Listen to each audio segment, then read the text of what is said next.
Welcome to the Timeless Tales Library, where each story is a soft key that unlocks the quiet spaces of your imagination. I'm Theodore, your host for the evening, and tonight I'll be sharing a gentle tale meant to calm your thoughts and carry you peacefully towards sleep. This haven of restful stories is brought to life by listeners like you. If you found solace here, please consider subscribing to help us continue weaving these serene narratives. As you settle in, I'd love to hear from you. Leave a comment below letting me know where you're listening from, and share a place you dream of a story taking you. Perhaps a lighthouse on a windswept cliff, a lantern-lit street in Kyoto, a cozy bookshop in the rain, or a meadow beneath the northern lights. Your dreams keep our little library warm and glowing. This story is about a mysterious violinist who captivates the listener from the famous apartment at 221B Baker Street on a quiet London evening, only to vanish by morning. What initially seems like a puzzling disappearance is gently unraveled, revealing the small, human rhythms and quiet joys hidden in everyday life. Ultimately, it serves as a subtle reminder that the greatest satisfaction often lies in the thoughtful observation of the commonplace. Now close your eyes and take a long, quiet breath. Tonight, your journey leads to the Lantern Hall in the Timeless Tales Library.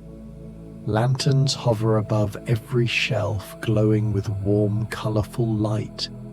Each lantern illuminates a story, and the reflection of their glow shimmers across polished wood floors. The gentle scent of parchment and wax fills the air, soft and comforting. Sink into your bed, your cozy corner in this luminous hall. Release your hands, your shoulders, your toes. Let the gentle sway of the lantern's glow lull your body and mind into stillness. Follow the path of light along the shelves. Let each lantern's story drift into your imagination, carrying you softly into the calm of night. Sherlock Holmes, The Mystery of the Vanishing Violinist. The fog had settled over Marylebone like a soft woolen blanket, muffling the sounds of the evening and transforming the familiar streets into something wonderfully dreamlike. It was a fog of the finest London quality, dense yet possessing a luminous grey quality that seemed to hold the damp gaslight close to the ground, preventing it from escaping into the starless void above. From my window at 221B Baker Street, I watched as the gas lamps emerged like gentle stars through the mist, each one casting a pool of golden warmth onto the cobblestones below. The clip-clop of horse hooves had long since faded into a ghost of sound, and even the occasional rumble of a hansom cab seemed distant and peaceable, a deep, contented sigh from the sleeping metropolis. The air itself felt thick and cool against the windowpane, a perfect counterpoint to the absolute domesticity within our rooms. I had been reading by the fire, a sanctuary of warmth and light against the encroaching damp. My armchair was positioned just so to catch both the dancing, unpredictable light of the flames, which threw wonderful dramatic shadows onto the ceiling, and the steadier, more rational glow of the reading lamp beside me. The book, a collection of complex botanical essays concerning the hybridization of certain rare orchids, lay open in my lap. It was a subject that required intense concentration, yet my attention had, quite pleasantly, wandered to the soothing rhythm of the rain beginning to tap against the windows. It was not a violent storm, but a persistent, delicate percussion, as if nature itself were tuning a vast invisible drum. Mrs. Hudson had brought tea an hour ago, and the delicate china cup patterned with a simple blue and white border still held its comforting warmth between my palms. I felt a profound sense of quietude and well-being, the sort that only the combination of a crackling fire and a stormy night can provide. It was then that I became aware of the music, soft and melancholic. The sound of a violin drifted through the evening air, so gentle it might have been mistaken for the sighing of the wind caught in the eaves, yet it possessed a distinct structure, a melodic intent that was unmistakably human. The melody was hauntingly beautiful, a nocturne that seemed to perfectly complement the misty evening, weaving its thread of silver sound through the heavy tapestry of the fog. The technical control was immediately evident. This was no amateur scraping away at an instrument, but a performer of considerable skill. The bow work was exquisite, producing a tone that was both rich and mournful, capturing a depth of feeling one rarely encounters in a casual performance. I set down my teacup with care on the small side table, the click of porcelain on wood sounding shockingly loud in the sudden focus of my attention. I moved quietly to the window, drawing back the heavy velvet curtain to peer into the fog-shrouded street. The air grew immediately cooler on my face. The music appeared to be coming from somewhere across the way, though the thick veil of mist made it impossible to determine exactly which building housed the mysterious musician. The notes floated upward with an almost ethereal quality, rising and falling like gentle waves of pure sound. There was something infinitely comforting about the performance, a perfect accompaniment to the cozy warmth of my sitting room and the soft patter of rain. It was the sort of sound that seemed to distill the essence of London's moody, introspective heart. For several minutes, I stood listening, allowing the music to wash over me like a balm. The violinist was clearly skilled, their bow drawing forth sounds of remarkable sweetness and clarity, navigating the intricate demands of the piece with effortless grace. The piece itself seemed tantalizingly familiar, though I could not quite place it. Perhaps something by Brahms, a late movement from one of his sonatas, or one of the gentler compositions of Mendelssohn, but it carried a distinctive Slavic melancholy, an almost painful beauty. I remember thinking that a sound so purely expressive deserved an audience beyond the damp cobblestones and the closed windows of Marylebone. But then, quite suddenly, the music stopped, not with the natural resonant conclusion of a piece, mind you, where the final note fades into a satisfying silence, but abruptly, mid-phrase, as if the bow had been lifted in a moment of sharp distraction or sudden, urgent need.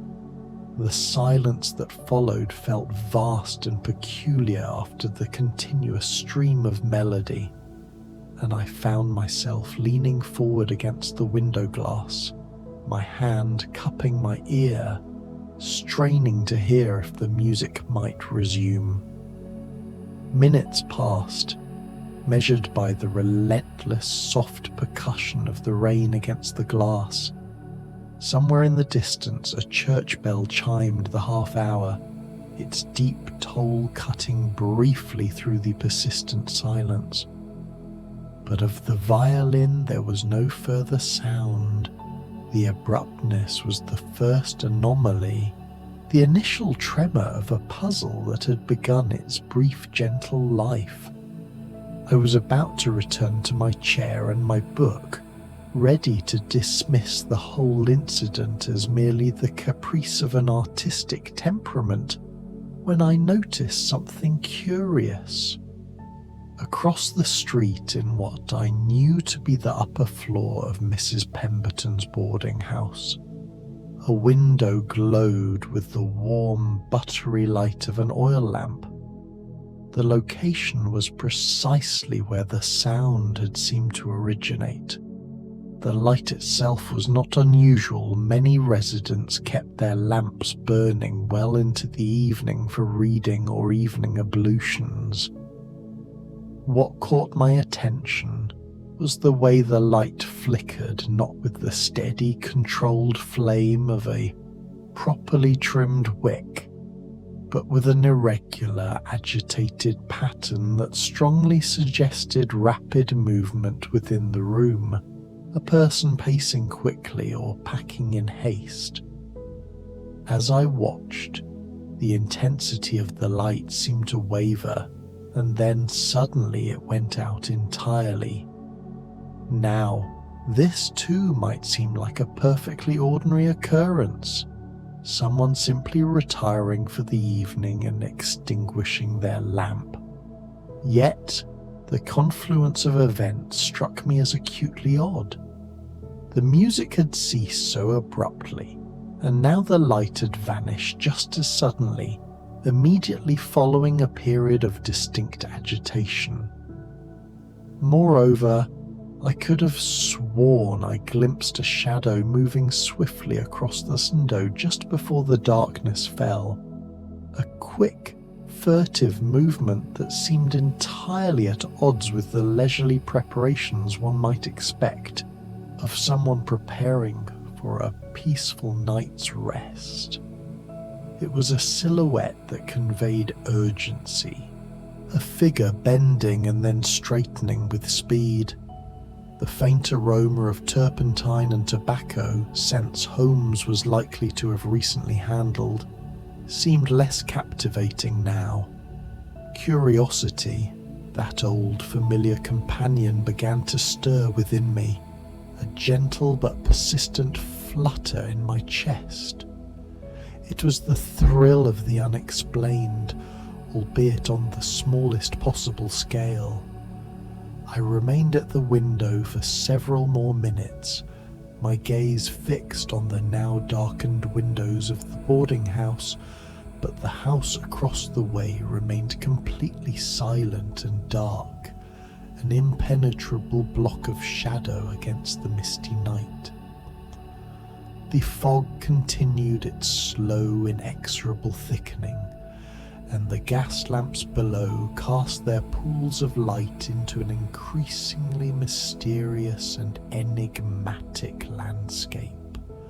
The violin, the light, the shadow. 3 small sequential facts that pointed, with a silent insistence, to a story.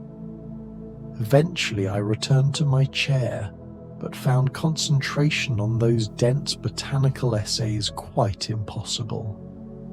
The brief mystery of the vanishing violinist had captured my imagination, and I found myself constructing various theories to explain what I had observed. Had the violinist been interrupted by an unexpected visitor? Had a message been delivered that demanded an immediate nocturnal departure? Could the shadow have been cast by a second person, perhaps an unwelcome one? My natural inclination, learned from years beside my friend Sherlock Holmes, was to seek the most simple and logical explanation first.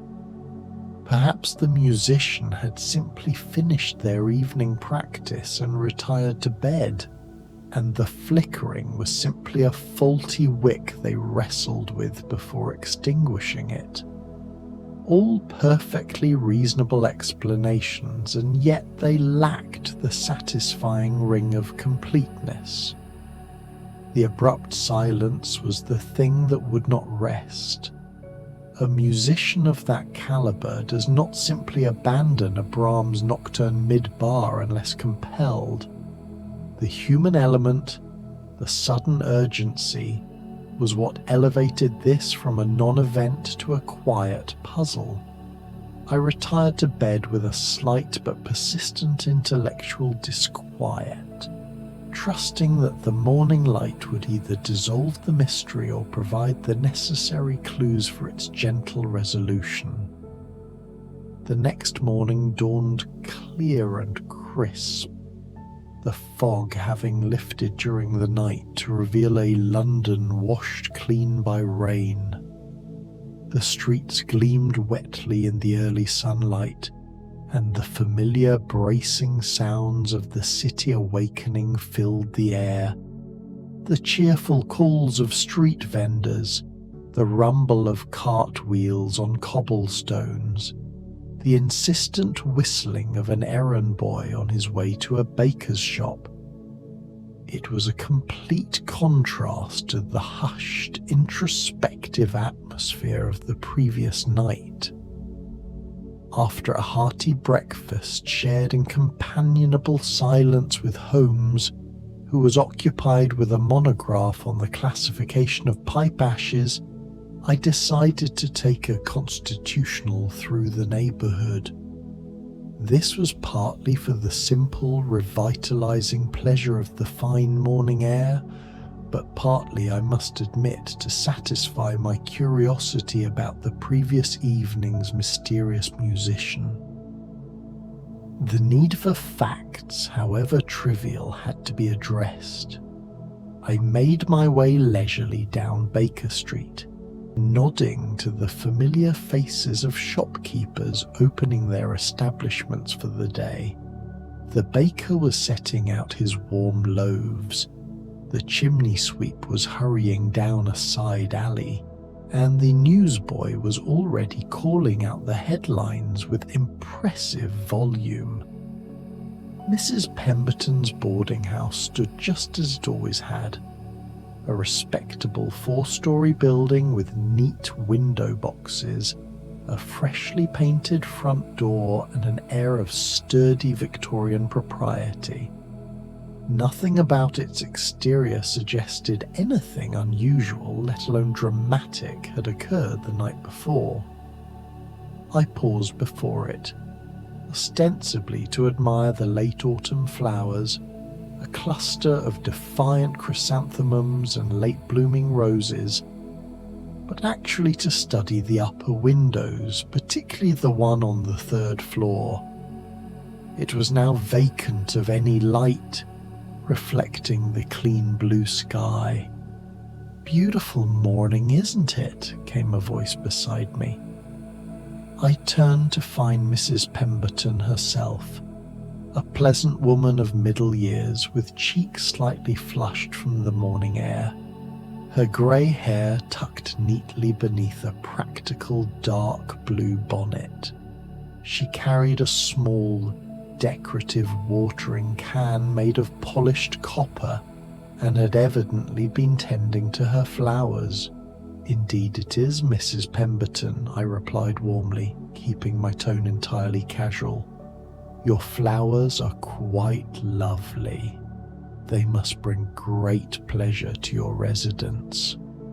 "Oh, they do," she beamed, adjusting a wilting leaf with a practiced thumb.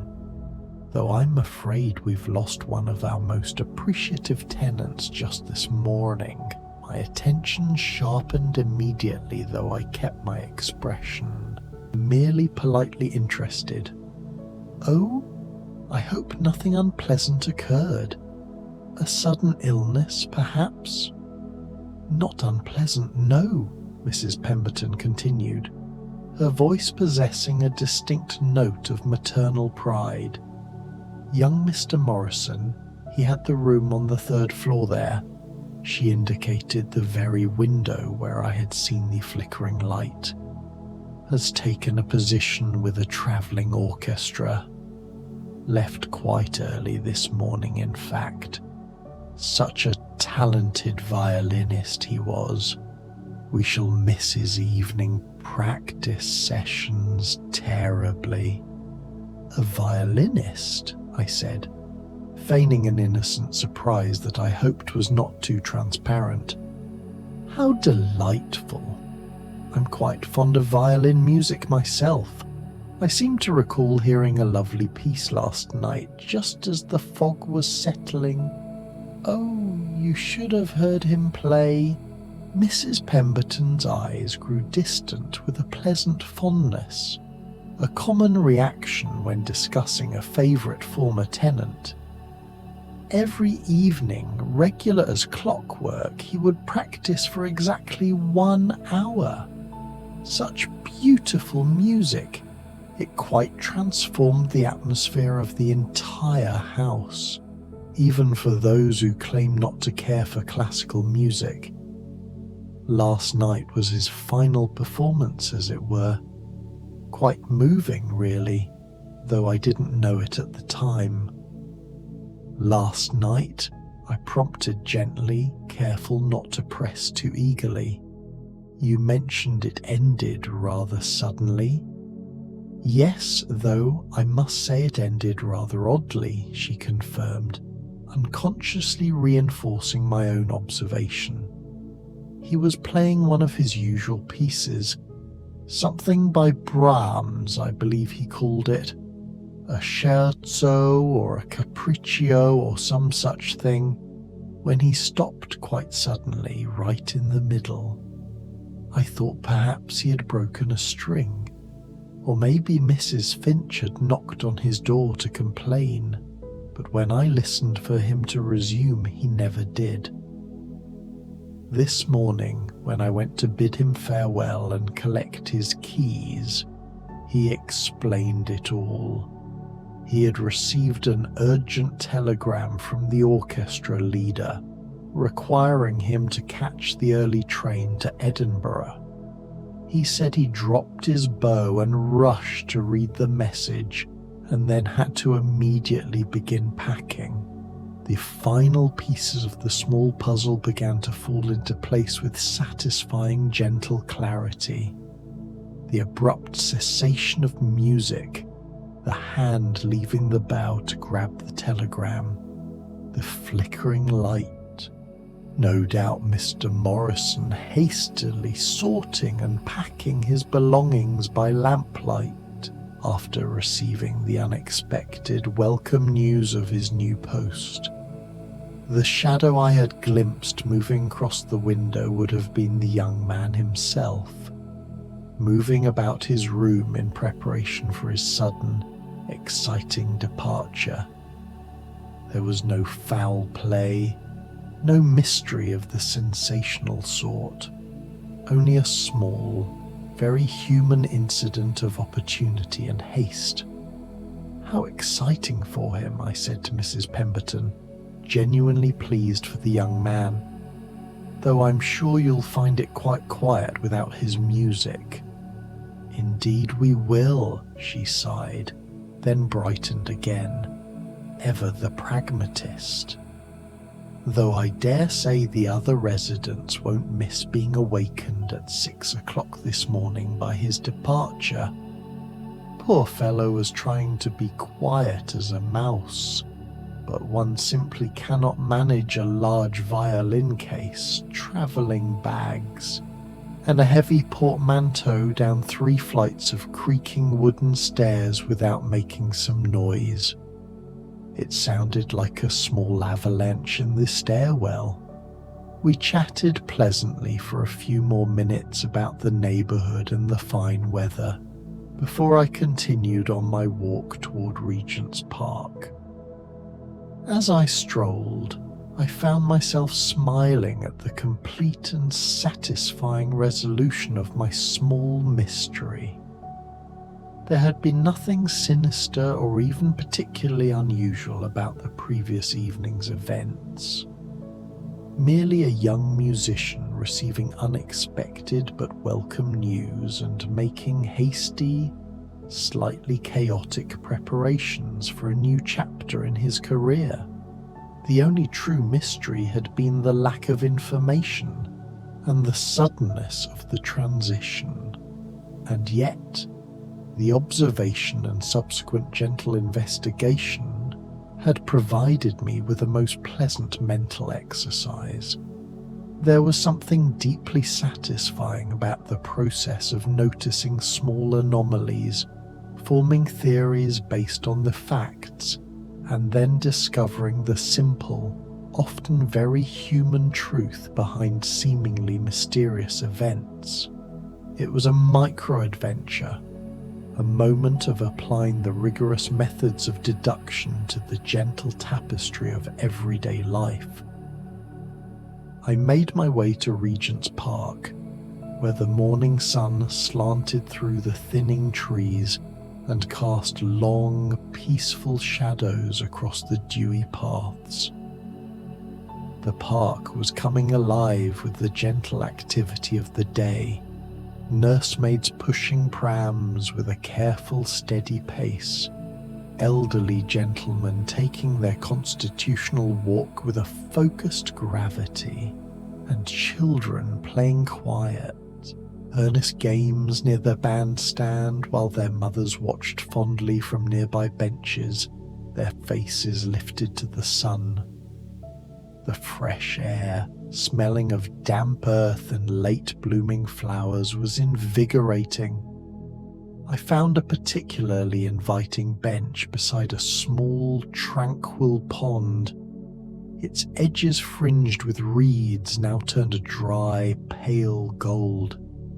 Ducks glided serenely across the dark water, leaving a delicate, widening V-wake behind them, and the reflection of autumn leaves created a beautiful shimmering tapestry of gold and crimson on the surface.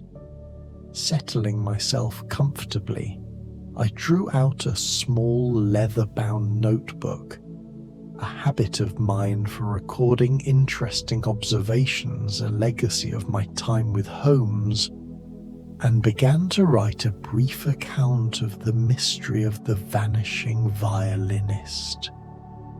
I focused on the sensory details, the timbre of the music against the texture of the fog, the sharp click of the lamp switch, and the satisfying final clatter of the poor musician's luggage on the stairs.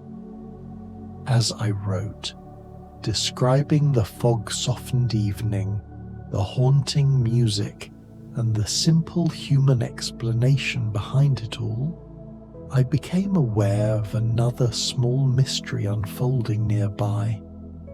An elderly gentleman sat at the far end of my long bench, feeding breadcrumbs to the ducks with methodical, almost ritualistic precision.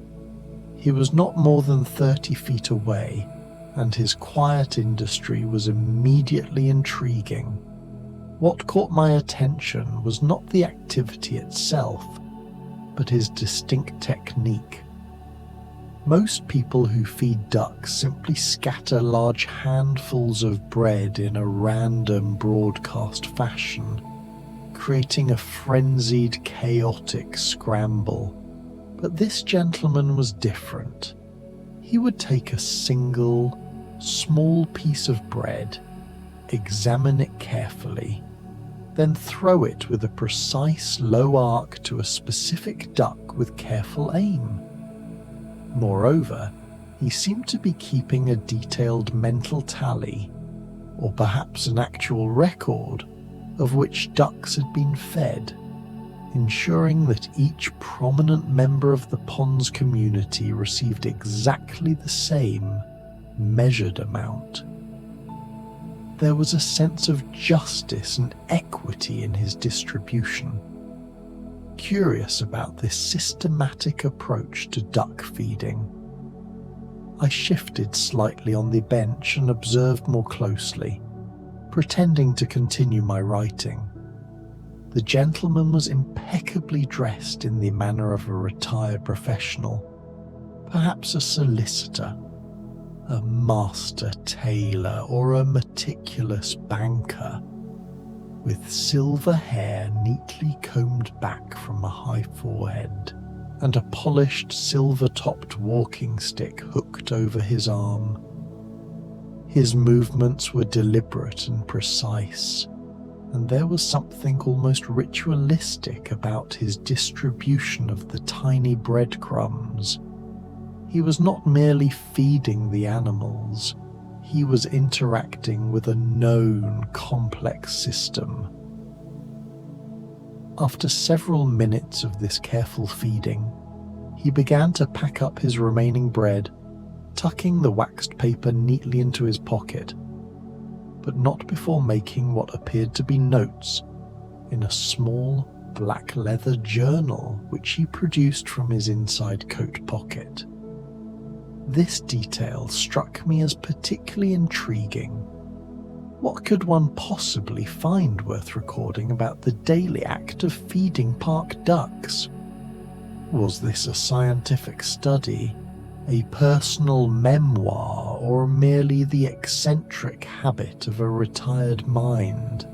The sheer dedication spoke volumes. My curiosity got the better of me, and I ventured a friendly conversational comment, adopting the light conversational tone that encourages confidence. "The ducks seem quite appreciative of your attention," I said pleasantly. "They appear to know you well." The gentleman looked up with a gentle, slightly surprised smile, his eyes a bright, clear blue. "Oh yes," he replied, his voice a low, educated baritone. "They've come to expect it, I'm afraid. Routine is important to creatures, don't you think? Both human and animal.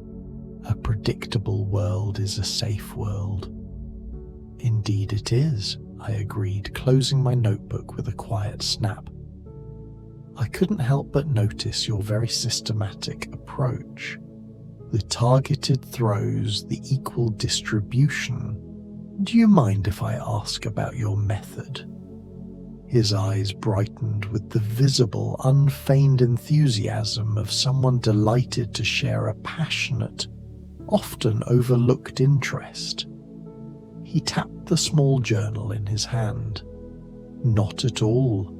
It is a pleasure to find another soul who notices the how and not just the what. You see, I've been coming here every morning for 3 years now, ever since I retired from the customs office, and I've become quite fascinated by duck behavior and social structures." He opened his small journal and showed me pages covered with impossibly neat, copper-plate handwriting and small detailed sketches of various waterfowl. The level of detail was astounding.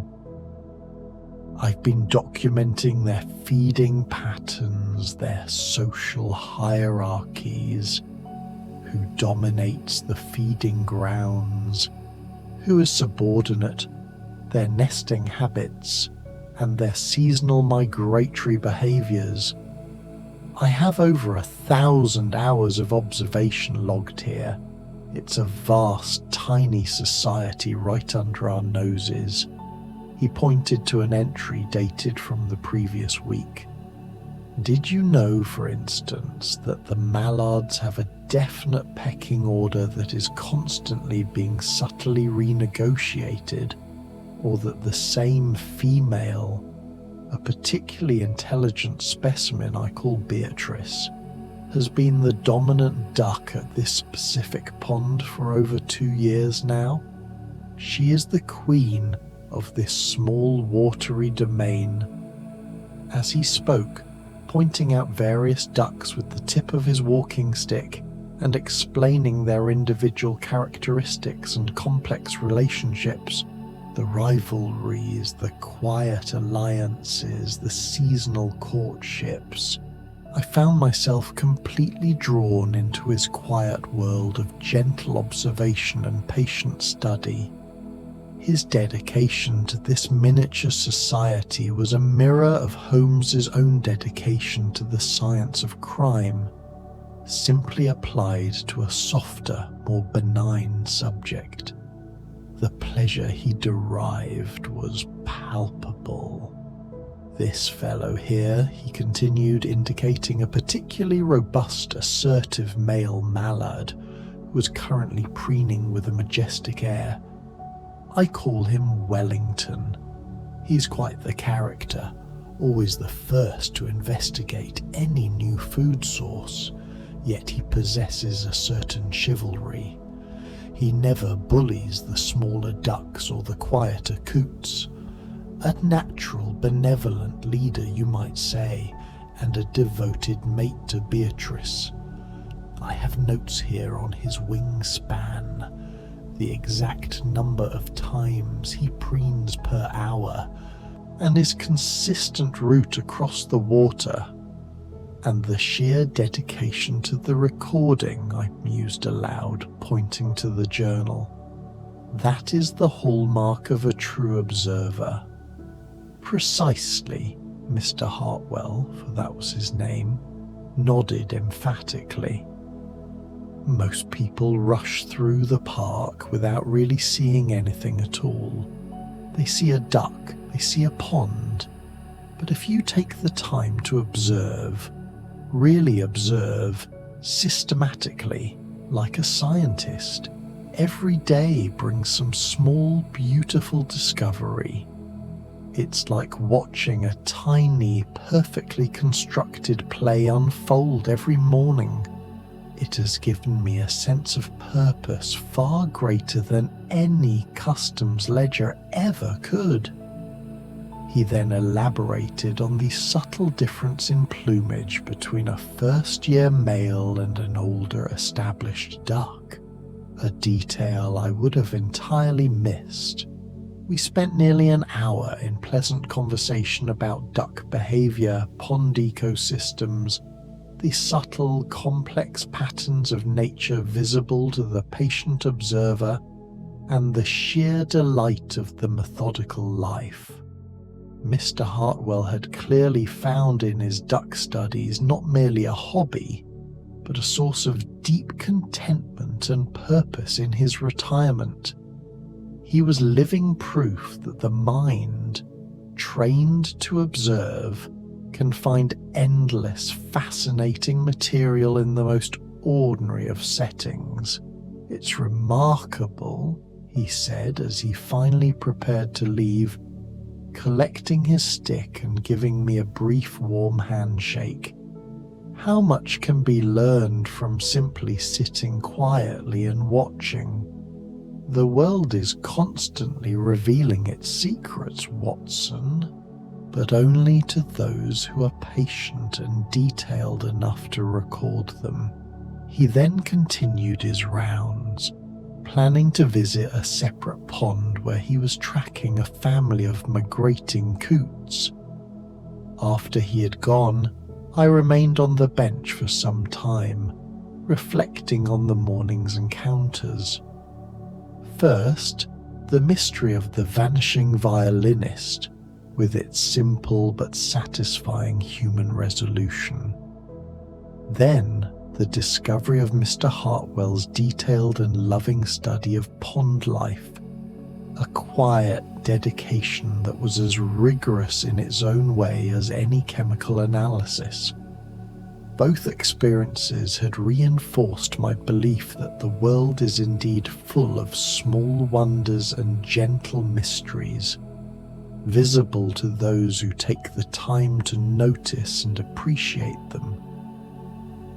It was a reminder that satisfaction is often found not in the magnitude of the problem, but in the quality of the observation. The sun had climbed higher now, warming the bench and casting dancing patterns of light through the leaves overhead. The park had filled with more visitors, but the scene was one of fundamental peace. I found myself thinking about the profound contentment that comes from observation and understanding, not the dramatic, violent revelations of sensational criminal cases, but the quieter pleasure of noticing small details and piecing together the simple, everyday stories they tell. The young violinist hurrying off to his new, exciting opportunity. Mr. Hartwell finding purpose and joy in his meticulous study of pond life. These were the kinds of gentle mysteries that truly enriched one's understanding of human nature and the world around us. As the morning drew toward midday, I made my way slowly back through the streets toward Baker Street, carrying with me a renewed appreciation for the mundane. The fog of the previous evening seemed like a memory from another season entirely, replaced now by clear air and gentle sunshine. The shops were busy with their daily commerce, and the atmosphere was one of quiet prosperity and contentment. Passing Mrs. Pemberton's boarding house, I noticed she had placed a small, neatly printed card in the window of Mr. Morrison's former room. Pleasant room to let, suitable for quiet professional gentlemen. The window boxes below bloomed as cheerfully as ever, and I found myself hoping that the new tenant, whoever he might be, would bring his own form of evening music or quiet routine to grace the neighbourhood. Back in my own sitting room, I settled once again into my comfortable chair, though now the fire's warmth was almost entirely supplemented by cheerful daylight streaming through the tall windows. Mrs. Hudson had thoughtfully left fresh tea and a selection of delicate ginger biscuits on the side table, and the familiar comfort of my surroundings seemed enhanced by the morning's gentle adventures. I opened my notebook and completed my account of the violinist mystery, adding the crucial final details Mrs. Pemberton had supplied. Then, with a fresh page, I began a new entry about Mr. Hartwell and his fascinating duck studies, recording his specific names for Wellington and Beatrice. As I wrote, the pen scratching pleasantly against the paper, I reflected on how these small, undramatic encounters had enriched my day, providing not excitement or dramatic revelation, but something perhaps more valuable, a reminder of the quiet satisfaction that comes from careful observation and the gentle unraveling of life's countless smaller puzzles. The world is a book of wonders, and the key is simply to read the small print. The afternoon passed peacefully, with reading, correspondence, and the occasional glance out at the now busy street below. Holmes emerged from his study only to retrieve a specific chemical reagent, offering a grunt of greeting and a brief comment on the remarkable insolubility of certain ash residues before returning to his arcane pursuits. His mind, I knew, was wrestling with a far more complex challenge, but I felt a distinct sense of superiority in the contentment derived from my simpler domestic-scale investigations. As evening approached, I found myself once again drawn to the window, the old habit asserting itself curious to see if any new sounds might emerge from the transformed boarding house across the way.